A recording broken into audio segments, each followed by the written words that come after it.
este video comenzamos con nuestra unidad de funciones y lo que vamos a hacer es definir qué es una función de A en B. Una función de A en B es una correspondencia que a cada elemento del conjunto A le asigna un y solo un elemento del conjunto B. Vamos a ver en estos 4 ejemplos que tenemos cuáles efectivamente son funciones de A en B y cuáles no y por qué.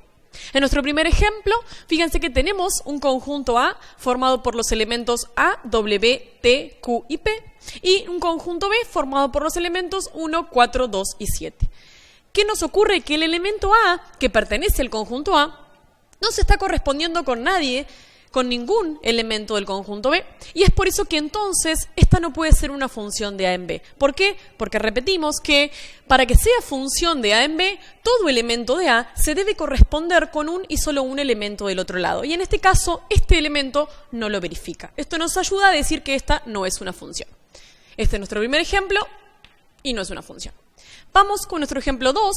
También tenemos un conjunto A, un conjunto B, los elementos del conjunto A, T, W, Q y P, y los elementos del conjunto B, 1, 2, 4, 7 y 8. Y lo que está ocurriendo, si se fijan, es que cada elemento del conjunto A se está correspondiendo con un y solo un elemento del conjunto B. Fíjense que el A está yendo a parar al 1 y solo al 1.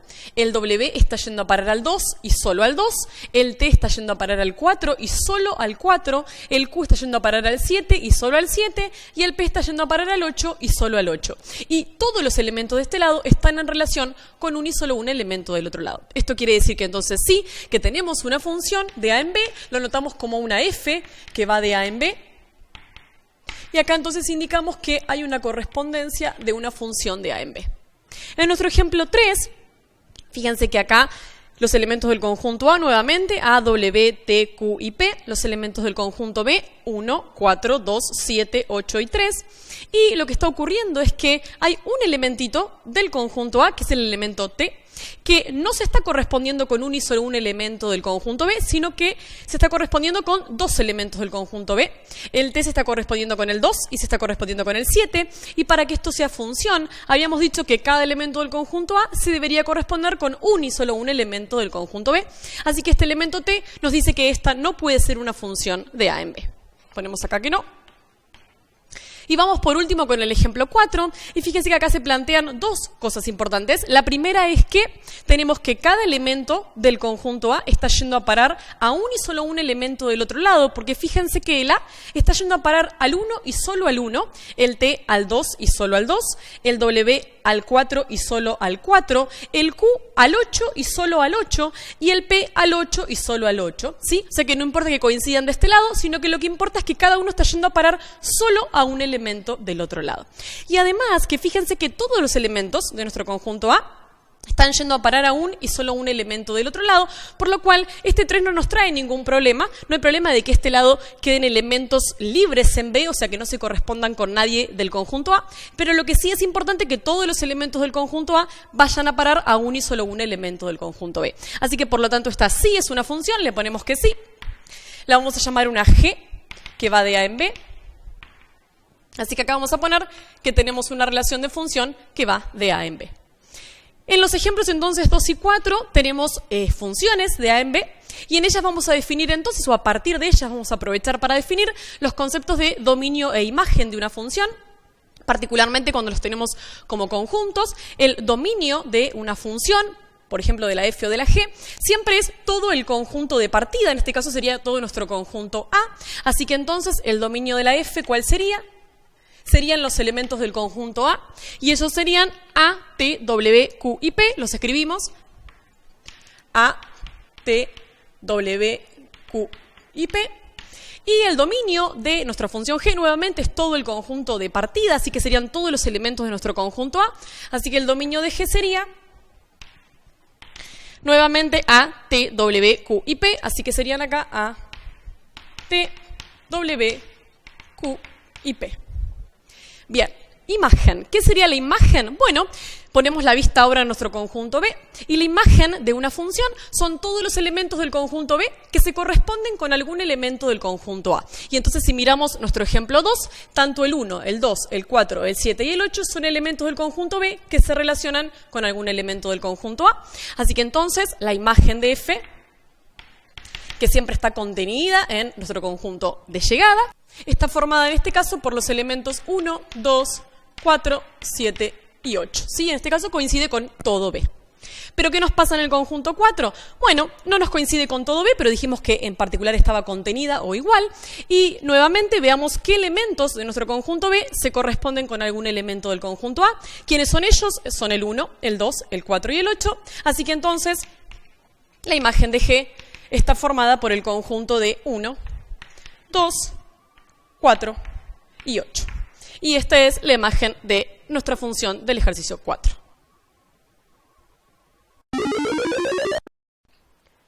Como a partir de ahora vamos a trabajar con funciones reales de una variable real, vamos a definir qué es una función real de una variable real.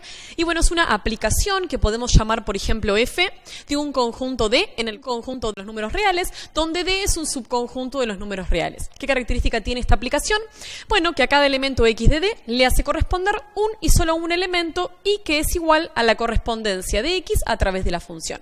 Entonces, a cada elemento x de D le hace corresponder un elemento y, que es justamente la correspondencia con x a través de la función. Es justamente esta relación que nos permite establecer esta igualdad de cómo se relacionan todos los elementos x de D con su correspondiente y a través de la función. X es la variable independiente e y, justamente por estar en función de la x, ser f de x, es la variable dependiente. Y teniendo en cuenta la definición que vimos de función real de una variable real y mirando las siguientes gráficas, vamos a determinar cuál de ellas corresponde a una función real de una variable real. Si miramos nuestro primer ejemplo y, por ejemplo, miramos el 0, que es un valor de x, vemos que a través de la gráfica se corresponde con el valor 3 y con el valor menos 2 del eje de la y. Eso nos da a entender que hay un valor de x que se corresponde con más de un valor en el eje de la y. Y esto nos da a entender entonces de que esta no puede ser una función real de una variable real porque tenemos un valor que no se corresponde con uno y solo uno del eje de la y. Obviamente ocurre con otras partes de la gráfica, pero con encontrar un valor que ya no verifique la definición de función, esta gráfica no corresponde a una función. Así que ponemos no. Miramos entonces nuestro ejemplo siguiente, ¿sí? Nos fijamos si para cada valor de x, en donde vemos la gráfica, se corresponde con un y solo un valor de y.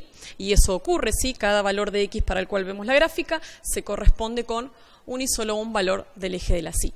Esta sí verifica la definición de función real de una variable real, así que le ponemos sí. Le vamos a llamar f para poder entonces hacer referencia a esta función y entonces vamos a calcular, ya sabiendo que es una función, su dominio, su imagen y algunas cosas más. Veamos, comencemos con el dominio de la función. ¿Y qué era el dominio de la función? Bueno, retomando un poco lo que vimos en el primer video, pero ahora aplicado a funciones reales de variable real. Bueno, el dominio de una función van a ser todos los valores de x para los cuales existe la f de x. ¿Sí? Entonces, comenzamos obviamente mirando nuestro eje de las x, desde las x negativas a las x positivas.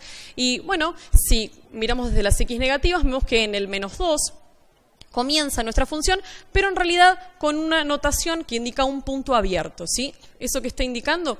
Bueno, que ese no es un punto que pertenezca a la función, este punto no pertenece a la función, pero es una manera de indicarnos que la gráfica comienza y que por ser un punto que no pertenece a la función, es un punto que no va a estar en el dominio de nuestra función.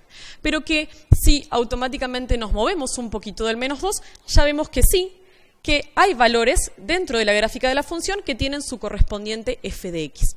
Eso está indicando entonces que, si bien el menos 2 no es, si nos corremos un poquito sí, si comenzamos con el intervalo del dominio entonces, acá nos va a quedar menos 2.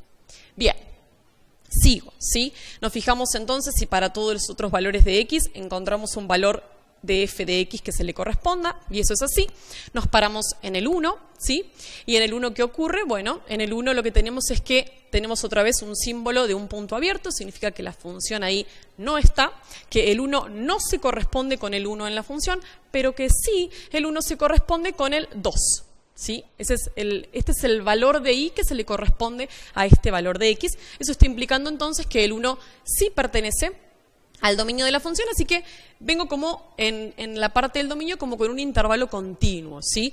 Bien, seguimos y todos estos valores del eje de las X se están correspondiendo con un valor de la función, valor de Y. ¿Y dónde cortamos? Bueno, en principio cortaríamos en 5, fíjense que el 5 se está correspondiendo con el 2, pero si me muevo un poquito del 5 ya empiezo a encontrar una parte para la cual no existe la f de x que se le correspondan a estos x. La manera de indicarlo entonces, ¿cuál sería? Bueno, ese 5 sí pertenece a la función, porque esto es un punto cerrado, implica que pertenece a la gráfica de la función, así que ponemos un 5 y un corchete. Bien.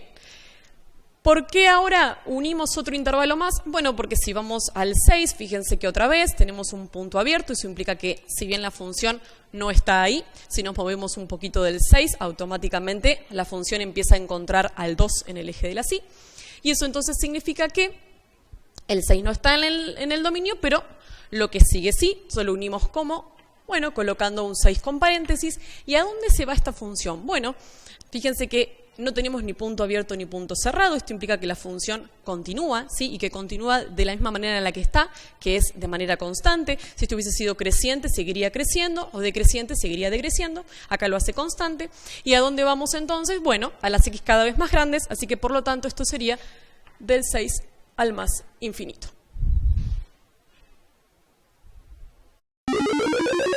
Y continuamos con la imagen de nuestra función. ¿Y qué es la imagen de una función? Es el conjunto de valores de y que le corresponden a las x que pertenecen al dominio de nuestra función. Entonces, como debemos analizar los valores del eje de las y, recuerden que comenzamos por las y negativas hacia las y positivas. Y si miramos las y negativas, comenzando en el menos 4, fíjense que este puntito abierto nos indicaba que la función ahí no estaba definida, que justamente es un valor que nos hace entender que el menos 2 no pertenece al dominio de la función y entonces nos va a dar a entender que el menos 4 no pertenece a la imagen de nuestra función. Bien, pero si nos movemos un poquito del menos 4, para todos los valores que le siguen, vemos que sí existe la función, que hay un montón de valores de x que se le corresponden a los valores del eje de la y, por lo tanto, del menos 4 hacia arriba, estamos viendo que empieza a aparecer el intervalo imagen de nuestra función. Entonces, ¿qué escribimos? Imagen, la función, menos 4 con paréntesis, y vemos hacia dónde.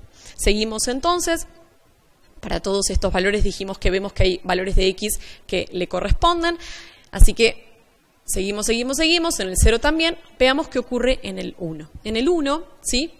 ¿Qué valor podría corresponder? ¿A qué valor le podría estar correspondiendo el 1 de la x? En realidad a este 1, pero recuerden que si tenemos este punto abierto implica que la función ahí no está. Por lo tanto, no hay ningún valor del eje de las x para el cual este 1 le está correspondiendo. Eso implica entonces que el 1 no pertenece a la imagen de nuestra función y entonces lo vamos a indicar con un 1 con paréntesis. Seguimos, fíjense que entre el 1 y el 2 ningún valor del eje de las x se corresponde con algún y que esté en ese intervalo. Eso está indicando entonces que el intervalo del 1 al 2 no puede pertenecer a la imagen de mi función. ¿Pero qué ocurre exactamente en el 2? Bueno, exactamente en el 2 vemos que, por ejemplo, el 1 sí se está correspondiendo con el 2. Eso automáticamente me da a entender que el 2 pertenece a la imagen de la función porque le está correspondiendo, por ejemplo, al 1 que pertenece al dominio.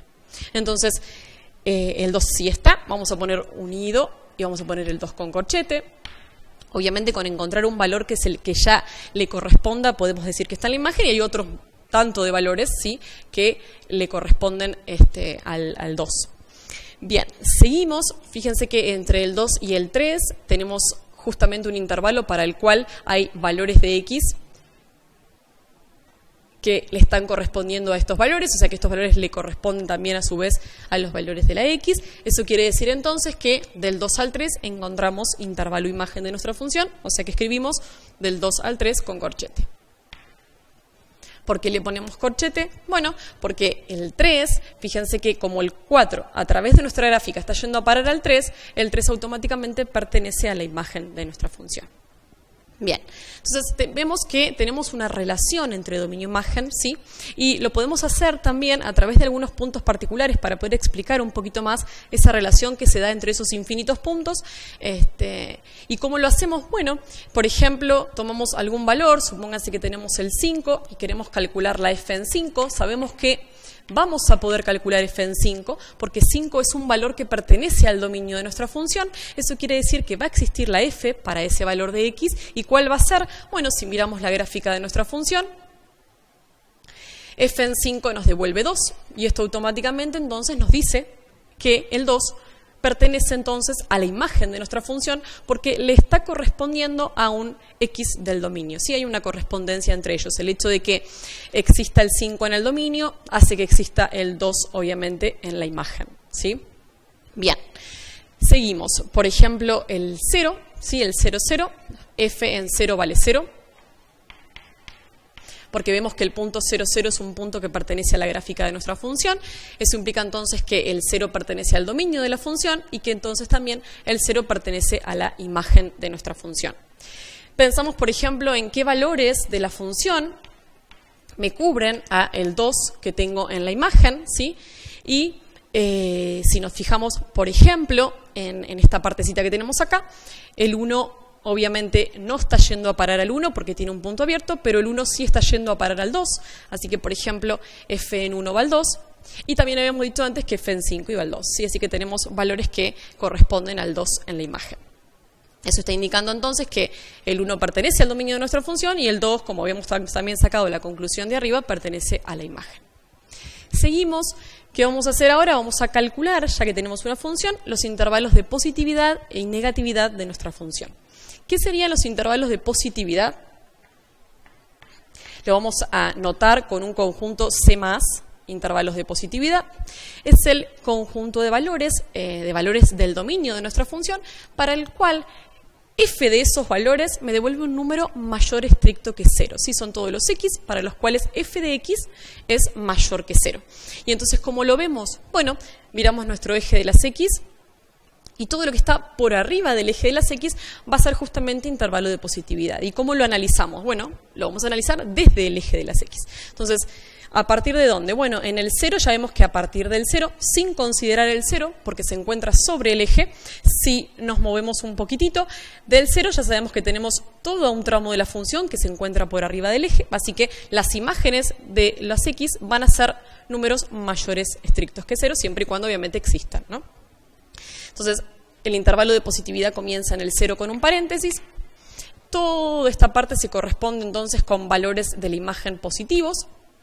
Y obviamente nos vamos al más infinito porque todos los valores de x cada vez más grandes se van correspondiendo con el 2 que justamente está por arriba del eje de las x, así que esto sería más infinito.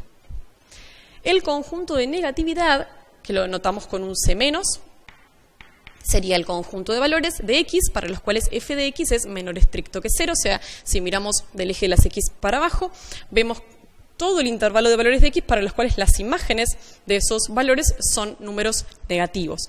¿Por dónde comenzamos? Bueno, en el -2, ¿sí? Fíjense que tenemos justamente la función que no existe, pero si nos movemos un poquitito sabíamos que empezaba a existir y que está tomando sus f's de x valores negativos, así que esto comienza en el -2 con un paréntesis. ¿Y hasta dónde? Bueno, hasta el 0, porque a partir de ahí hemos visto que en el 0 se hacía el corte a la positividad, así que esto nos quedaría hasta el 0. Nuevamente le ponemos paréntesis porque exactamente en el 0 nos encontraríamos sobre el eje, así que la imagen nos devolvería 0 y no menor que 0. ¿Qué más le podemos calcular a esta función? Bueno, por ejemplo, podemos calcular la intersección con el eje de las x, ¿sí? Todos los valores para los cuales nuestra función intersecta el eje de las x. El único que tenemos es este valor, que es el 0, 0, así que lo anotamos como par ordenado, 0, 0. Y obviamente entonces, si hablamos de la intersección con el eje de la y, también sí es donde la función corta al eje de la y en este caso tenemos un único valor, que nuevamente es el 0, 0, y lo notamos otra vez como par ordenado.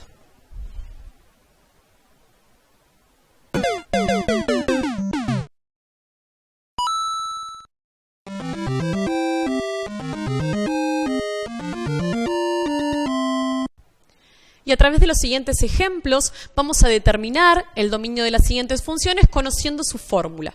En el ejemplo 1 tenemos la función f de x igual a x sobre x menos 2. ¿Y qué sería calcular el dominio de esta función? Sería encontrar los valores de x para los cuales existe la f de x, o sea, para los cuales existe la y. Y entonces sería encontrar los valores de x para que, si tiene que existir la f de x, o sea, tiene que existir la y, debe existir el resultado de esta expresión, o sea, encontrar los valores de x para los cuales esta expresión tiene sentido. Y por la particularidad que tiene esta expresión, por tener un denominador, la primera condición que vamos a tener para el dominio es que, por no poder dividir por 0, x menos 2 tiene que ser distinto de 0. ¿Habrá alguna otra condición para el dominio? Bueno, si miramos, la x también se encuentra en el numerador de nuestra expresión. Y por más que la x recorra todos los números reales, mientras que el denominador tenga sentido, vamos a poder realizar este cociente. Por lo tanto, la x que está en el numerador no nos trae algún problema para calcular el dominio. Nos quedamos con esta condición. Esto implica entonces que las x tienen que ser distintas de 2. Las x distintas de 2 hacen que esta expresión tenga sentido, o sea que exista la f de x. Por lo tanto, el dominio de nuestra función son todos los reales excepto el 2. En el ejemplo 2 tenemos la función f de x igual a raíz de 2x menos 3 y nuevamente encontrar los valores de x para los cuales esta expresión tiene sentido, o sea, encontrar el dominio de la función. Implicaría entonces encontrar los valores de x para los cuales existe la f de x, es decir, la y.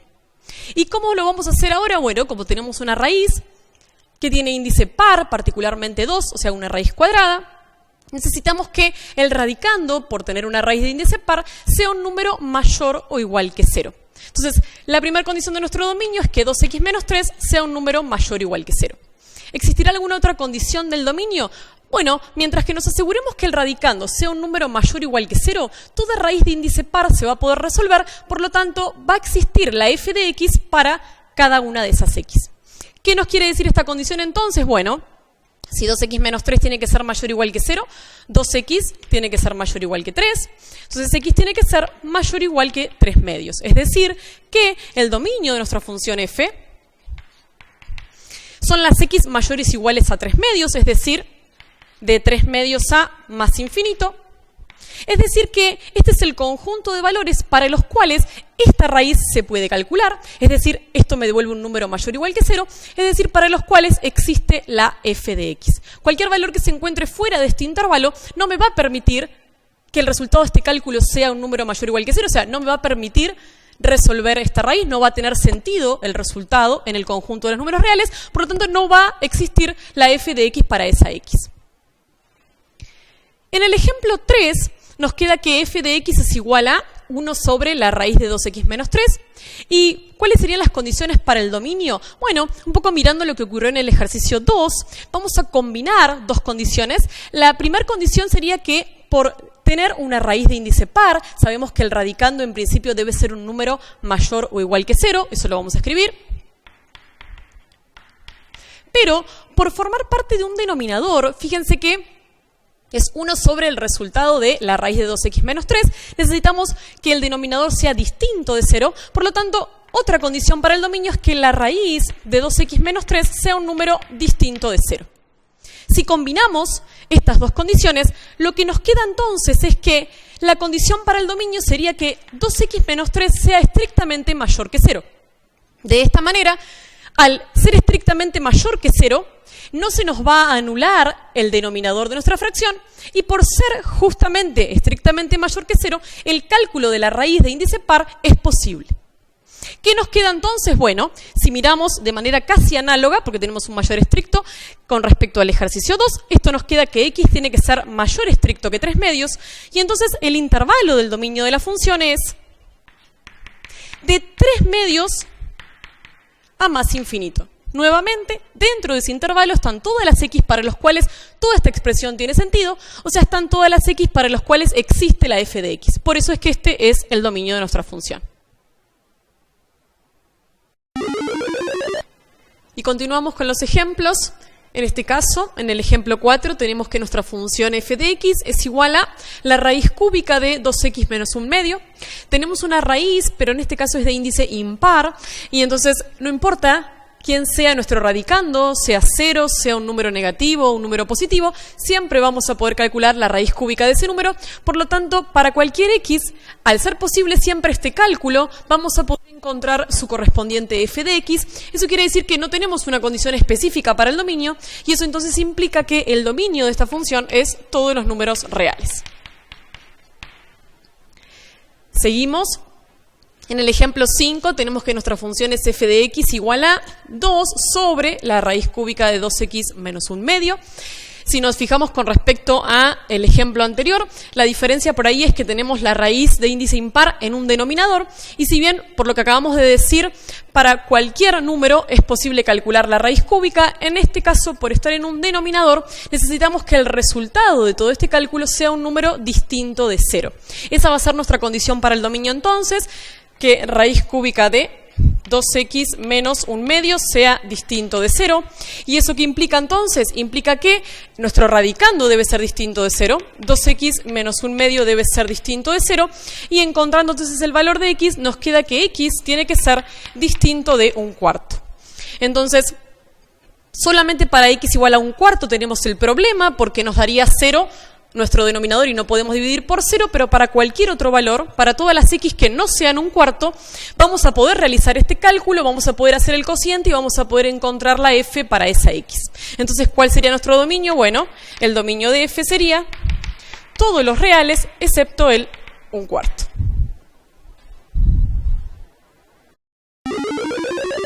Continuamos con el ejemplo 6. Tenemos que nuestra función f de x es igual a x menos 1 sobre la raíz cuadrada de x menos 1 más 1. Y para poder calcular el dominio de esta función hay que tener en cuenta varias cosas. La primera es mirar nuestro numerador, ¿sí? Nuestro numerador tiene a la x, pero en realidad, por más de que nos devuelva la expresión x menos 1 un número negativo, un número positivo o 0, mientras que el denominador esté bien definido, vamos a poder efectuar el cociente, así que en principio no nos trae problemas para el dominio, pero sí nuestro denominador, fíjense que tenemos una raíz de índice par, entonces necesitamos sí o sí que el radicando sea un número mayor o igual que 0, esa podría ser la primera condición que trabajamos de dominio, que x menos 1 sea mayor o igual que 0, pero otra más que hay que tener en cuenta es que por tener justamente una fracción, nuestro denominador debe ser un número distinto de 0. Entonces, la primera condición es que x menos 1 sea mayor o igual que 0, y la segunda es que raíz cuadrada de x menos 1 más 1 debe ser distinto de 0. Bien. Si miramos entonces nuestro denominador, dijimos, encontrar los valores de x para los cuales es distinto de 0. Bueno, la única manera para que este denominador nos dé exactamente igual a 0 es que el resultado de la raíz cuadrada nos devuelva un menos 1 para que más 1 nos devuelva 0, pero el resultado de cualquier raíz de índice par nunca devuelve un número negativo, por lo tanto esto nunca va a devolver un menos 1, por lo tanto esto nunca se va a hacer 0, ¿sí? Por lo tanto esta condición siempre se verifica, siempre el denominador es distinto de 0. Eso implica entonces que la única que nos interesaría sería la condición que tenemos acá arriba. Esto implica que x sea mayor o igual que 1, por lo tanto las x mayores o iguales que 1 son aquellas para las cuales esta expresión tiene sentido, así que son las x para las cuales es posible calcular la f de x. Por lo tanto, nuestro dominio entonces, ¿qué nos queda? Bueno, si son las x mayores o iguales que 1, esto es de 1 a más infinito. Continuamos con el ejemplo 7, nos dice f de x igual a x menos 1 sobre la raíz cuadrada de x menos 1, menos 1 ahora. Y nuevamente, si miramos nuestro numerador, en principio no nos trae problemas, siempre y cuando el denominador esté bien definido para poder efectuar el cociente. Y en nuestro denominador también tenemos la misma raíz de índice par, por lo tanto, la primera condición que podemos considerar es que x menos 1 es mayor o igual que 0, ¿sí? Recuerden que podemos comenzar analizando el radicando, podemos comenzar analizando el denominador, ¿sí? No importa en qué orden escribamos la condición, tiene que estar sí o sí, pero no importa que empecemos analizando. Y nuestro denominador debe ser distinto de 0, así que esto es raíz de x menos 1 distinto de 0. En este caso sí existe un valor para el cual este denominador se hace igual a 0, o sea, un valor que habría que sacar de nuestro dominio, que si terminamos de resolver la ecuación correspondiente nos quedaría que x debe ser distinto de 2. Y si Miramos la condición de arriba, esto era equivalente a decir que las x eran mayores o iguales que 1, por lo tanto, como buscamos los valores de x para los cuales sea posible efectuar el cálculo, es decir, para los cuales tengan sentido cada una de estas expresiones, bueno, si las x mayores o iguales que 1 hacen que la raíz se pueda calcular, pero para la x igual a 2 el denominador se anula, debemos sacar el 2 de la condición que tenemos arriba, por lo tanto, ¿qué nos queda como dominio? Bueno, el dominio de f sería, si son las x mayores o iguales que 1, es de 1a, o sea que es de 1a el 2, que lo tenemos que sacar del dominio, por eso le ponemos un paréntesis, y unimos nuevamente del 2 a el más infinito para continuar con las x mayores o iguales que 1 sin el 2. Este sería el dominio de nuestra función. En nuestro ejemplo 8 tenemos que nuestra función f de x es igual a la raíz octava de x menos 3 sobre x cuadrado menos 16. Fíjense que para poder obtener el dominio de esta función debemos prestarle atención tanto al numerador como al denominador. Si miramos el numerador, para que la raíz octava tenga sentido, recuerden que el radicando debe ser un número mayor o igual que 0, así que una primera condición sería que x menos 3 sea mayor o igual que 0. Si miramos nuestro denominador, queremos que sea distinto de 0, así que por lo tanto x cuadrado menos 16 debe ser distinta de 0. Si factorizamos x cuadrado menos 16, nos quedaría x más 4 por x menos 4. Los valores que anulan la expresión serían 4 y menos 4. Así que por lo tanto, para que esta expresión sea distinto de 0, necesitamos que x sea distinto de 4 y que x sea distinto de menos 4. De la condición de arriba, sacamos que entonces las x deben ser mayores o iguales que 3. Y entonces, por lo tanto, como simultáneamente se deben dar las dos condiciones, fíjense que las x mayores o iguales que 3 es de 3 a más infinito, pero que acá, si bien el menos 4 hace rato que está fuera de ese intervalo, el 4 está adentro, ¿sí? ¿Por qué? Porque, bueno, si bien es un valor para el cual se puede resolver la raíz que tenemos arriba, nos anula nuestro denominador, así que hay que sacarlo. Por lo tanto, ¿qué nos quedaría entonces como dominio? Bueno, el dominio de nuestra función sería entonces, comenzamos en el 3, sacando ese 4 que nos trae problemas, sería de 3 a 4 unido de 4a más infinito.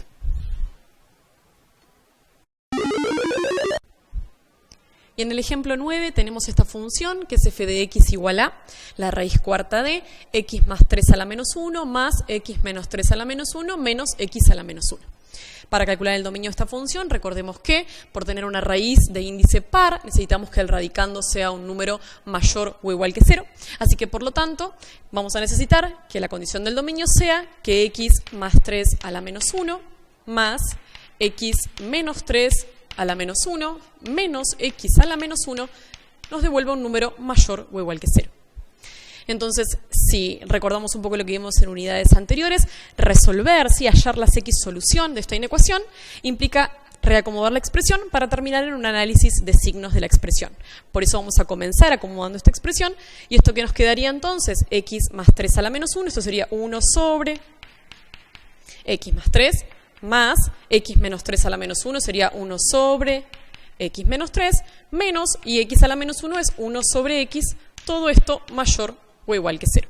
Seguimos, hacemos común denominador, esto que nos quedaría entonces, bueno, el común denominador sería x más 3 por x menos 3 por x, así que esto sería x más 3 por x menos 3 por x, ¿y qué nos quedaría arriba? Bueno, todo este denominador dividido x más 3, nos queda x menos 3 por x menos 3 por x por 1, nos quedaría x menos 3 por x, así que esto sería x menos 3 por x. Seguimos, todo este denominador dividido x menos 3, nos queda x más 3 por x por 1, nos quedaría x más 3 por x, así que esto sería x más 3 por x. Todo este denominador dividido x nos quedaría x más 3 por x menos 3, o su equivalente, que sería x cuadrado menos 9, por menos 1 nos quedaría menos x cuadrado menos 9. Todo esto mayor o igual que 0. Acomodamos un poco más, hacemos las distributivas del numerador, esto nos quedaría x por x, x al cuadrado, menos 3x, más x por x, x al cuadrado, más 3 por x, menos x cuadrado, menos por menos, más 9, todo sobre x más 3, x menos 3 por x mayor o igual que 0. Simplificamos.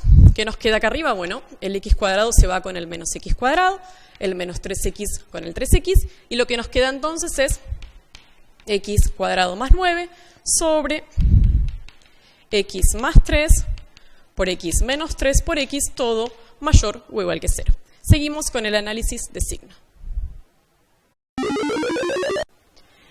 Y antes de comenzar con el análisis de signos, vamos a descartar los valores de x que anulan el denominador de nuestra expresión, porque ya van a ser valores que, al no ser solución de esta inecuación, van a estar afuera del dominio de nuestra función. Entonces, ¿qué valores tenemos que descartar? Bueno, x debe ser distinto de menos 3, x tiene que ser distinto de 3, y x tiene que ser distinto de 0. Comenzamos con el análisis de nuestra expresión, el análisis de signos. Si bien no lo vamos a hacer tan específico, saben que si quieren ver ejemplos de este estilo con una resolución más específica, pueden ir a nuestra unidad 2 en donde hay un montón de ejemplos. Comenzamos. El signo de la expresión x cuadrado más 9. Recuerden que todo número elevado al cuadrado nos devuelve un número positivo o 0, pero que al sumarle 9 nos devuelve un número positivo, así que como siempre nos queda con signo positivo x cuadrado más 9, lo marcamos con todos más.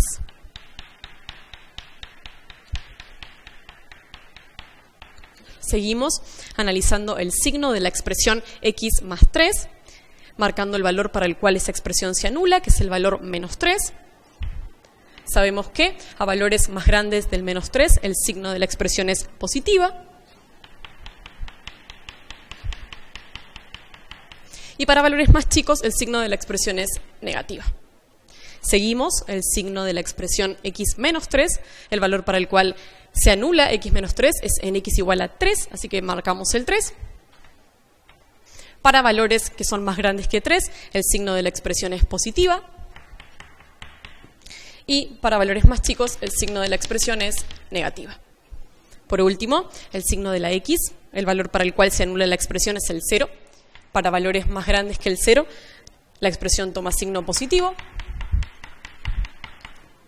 Y para valores más chicos, el signo de la expresión es negativo. Hacemos el análisis final, vamos a marcar el menos 3, el 0 y el 3. Y recuerden que podemos hacerlo en cualquier orden, ¿sí? Menos por menos más por más, por menos menos, nos quedó menos. A ver acá, menos por menos más, por más más, nos quedó positivo. En este que nos queda, más, por menos menos, por más menos, nos quedó negativo. Y en el último, más, por más, por más, nos quedó positivo. Veamos que buscábamos que esta expresión fuese mayor o igual que 0, así que buscábamos los positivos, teniendo en cuenta que ni el 0, ni el 3, ni el menos 3 pueden formar parte de la solución porque anulan el denominador de nuestra expresión. Entonces, ¿cuál sería la solución de esta inecuación y por lo tanto cuál sería el dominio de nuestra función? Bueno, el dominio sería... Fíjense que tenemos acá los positivos de menos 3 a 0, sin incluir ni el menos 3 ni el 0, unido de 3 nuevamente sin incluir a más infinito. Ese es el dominio de nuestra función.